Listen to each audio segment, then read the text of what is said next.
Hoy nos metemos de lleno en el libro de 1 Samuel, que es la crónica de una transición brutal para Israel. El paso de ser un montón de tribus a una monarquía. La idea es seguir la línea temporal, porque es casi un thriller, ¿no? Desde que nace un profeta hasta que muere un rey. Totalmente. Y hay que entender el contexto, porque si no, no se entiende nada. Israel estaba contra las cuerdas. Por los filisteos, claro. Exacto. La presión militar era enorme. Y de esa inseguridad, de ese miedo, nace la petición. Queremos un rey. O sea, queremos ser como los demás. Vale, y aquí arranca la historia, con una figura que es absolutamente clave, Samuel. La figura puente. Eso es. Su nacimiento ya es milagroso, fruto de la oración de su madre, Ana, que era estéril. Y lo consagran a Dios desde niño. Y es ahí, en el templo, siendo un crío, donde escucha la llamada de Dios y responde con esa frase que todos conocemos. Habla, Señor, que tu siervo escucha. Esa misma. Samuel es el último juez, pero también es profeta, es sacerdote. Es el modelo de obediencia a Dios. Y ese va a ser el listón con el que se va a medir a los reyes que vienen detrás. Y el primero en medirse es Saúl. Aquí la historia da un giro. El pueblo pide un rey y Dios se lo concede. Elige a Saúl. Un hombre que en apariencia lo tenía todo. Sí, lo describen como alto, de buena presencia. El candidato perfecto, ¿no? Y sus primeras victorias militares parece que lo confirman. Parecen. Lo confirman al principio, sí. Pero su reinado, que empieza tan bien, se tuerce muy deprisa. ¿Y cuál es el punto de inflexión? Pues son 2 errores, 2 actos de desobediencia clarísimos. Primero, usurpa las funciones de un sacerdote. Ofrece un sacrificio él mismo movido por el pánico antes de una batalla. Un mal comienzo. Y el segundo, y definitivo, es cuando en la guerra contra Amalek desobedece una orden directa y le perdona la vida al rey enemigo. Y es ahí cuando Samuel le suelta esa frase lapidaria. La obediencia vale más que los sacrificios. Exacto. Se acabó. En ese momento Saúl, el rey elegido por Dios, es rechazado por Dios. Su reinado está en esencia terminado, aunque él siga en el trono. Y claro, con un rey rechazado, pero todavía en el poder, la situación es insostenible.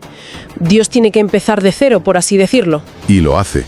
Envía a Samuel a una misión secreta, a Belén, a casa de un tal Jesé. Y aquí la historia parece un cuento de hadas, casi. Totalmente, porque Samuel ve a los hijos mayores, fuertes, los candidatos obvios, y Dios los va descartando uno a uno. Hasta que llega el más pequeño, el que nadie se esperaba. El pastorcillo, David. Y aquí se ve un principio clave. Dios no mira las apariencias, mira el corazón. Y la prueba de fuego de ese corazón llega muy pronto, el famoso combate contra Goliat. Que no es una hazaña de fuerza, para nada, es un acto de fe. Es Dios actuando a través del más débil, del que confía en él. A partir de aquí, la tensión es máxima. Tienes a Saúl, el rey oficial, pero que ha sido rechazado y que está consumido por los celos y la paranoia. Y a David, el nuevo rey ungido en secreto, que tiene que huir para salvar la vida. Y en esa huida hay episodios increíbles.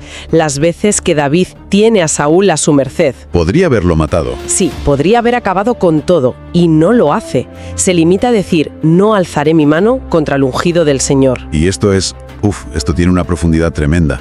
No está respetando a Saúl la persona, que ya es un tirano. Está respetando la institución, la autoridad que Dios en su momento puso ahí. Esa tensión nos lleva inevitablemente al final de la cronología, al final trágico de Saúl. Así es. La batalla en el monte Gelboé contra los filisteos. Es una masacre. Mueren sus hijos, incluido Jonatán, el gran amigo de David, y el propio Saúl, para no ser capturado, se suicida. Un final desolador. Sí, pero el libro no lo presenta como una especie de venganza divina, más bien como la consecuencia natural, la cosecha de sus propias decisiones, de su desobediencia. El fracaso de Saúl, paradójicamente, es lo que abre la puerta para que David, el rey según el corazón de Dios, pueda reinar. ¡Qué recorrido, de verdad! El profeta que unge a 2 reyes. El primer rey que fracasa por su propia soberbia y el joven pastor que nadie esperaba. Y nos deja, yo creo, con una reflexión final muy potente. A veces, la caída de una figura de autoridad, por muy traumática que sea, es necesaria para que surja algo más auténtico. Y llevándolo a un plano más personal, cómo nuestros propios fracasos, sin que lo veamos en el momento, pueden estar abriendo un camino a algo que ni siquiera imaginábamos.